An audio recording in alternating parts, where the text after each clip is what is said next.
ମୁଁ ଜଗତର ନାଥ ଜଗନ୍ନାଥଙ୍କ କଥା କହି ଭାଷାରେ କହିପାରିବିନି, କାରଣ ମୁଁ 5 ବର୍ଷର ହେଇଥିଲି, ମୁଁ ଜାଣିନଥିଲି ଜଗନ୍ନାଥ କିଏ ଠାକୁର କ'ଣ। ଯେତେବେଳେ ମୁଁ ଯେତେବେଳେ ରକ୍ତ ଝାଡ଼ା ହେଇଥିଲି, ମୋ ବାବା ଯେତେବେଳେ ସବୁଆଡ଼େ ବୁଲେଇ ବୁଲେଇ ବହୁତ ମେଡ଼ିକାଲ ନେଲେ, କିନ୍ତୁ ସେ ଲାଷ୍ଟକୁ କହିଲେ ମୁଁ ଆଉ ପାରିବିନି।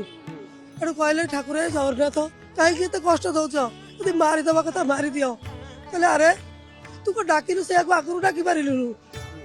ଏଠୁ ନିଜେ ଜଗନ୍ନାଥ କହିଲେ, ନିଜେ ରାତିରେ ଯାଇକି କହିଲେ ଆରେ ତୁ ଦେଖ ତୁ ଏତେ ଇଞ୍ଜେକ୍ସନ ଫୋଡ଼ିଲୁଣୁ ତାଠେ, ତୋଟେ ଗୋଟେ ମୁଁ ଫୋଡ଼ିଦିଏ। ଏଠୁ ବାବାଙ୍କ ହାତରେ ଫୋଡ଼ିଦେଲେ, କହିଲେ ଓ ମରିଗଲି ମୁଁ। କହିଲେ ତୁ ଗୋଟାଏ ଫୋଡ଼ିଦେଲୁ, ତୁ କହୁଛୁ ମରିଯାଉଛି ମୁଁ।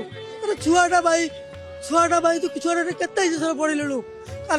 ଗୋଟେ କଥା କାମ କର, ରାତି ପାଇବ ଜଳା ଦେଲ ତାକୁ ଆଖି ନିଜ ଆଖି ଭଳିଆ କରିକି କହିଲେ ତାର ନାହିଁ ଚାରିପିଠି ମାରିଦେବୁ, ସେ ସମ୍ପୂର୍ଣ୍ଣ ଭଲ ହେଇଯିବ। ମାରିଦେବୁ ସେ ଭଲ ହେଇଯିବ। ଆଜି ମୁଁ ବଞ୍ଚିଛି କେବଳ ସେ ଜଗନ୍ନାଥ ପାଇଁ। ମୁଁ ଆଜି ତାଙ୍କ ଧାମରେ ଠିଆ ହେଇଛି। ସେଇ ଦିନଠୁ ମୁଁ ଆଜି ଜଗନ୍ନାଥଙ୍କୁ ପାଦ ତଳେ କୋଟି କୋଟି ପ୍ରଣାମ, କୋଟି କୋଟି ପ୍ରଣାମ। ପ୍ରଭୁ ଜୟ ଜଗନ୍ନାଥ।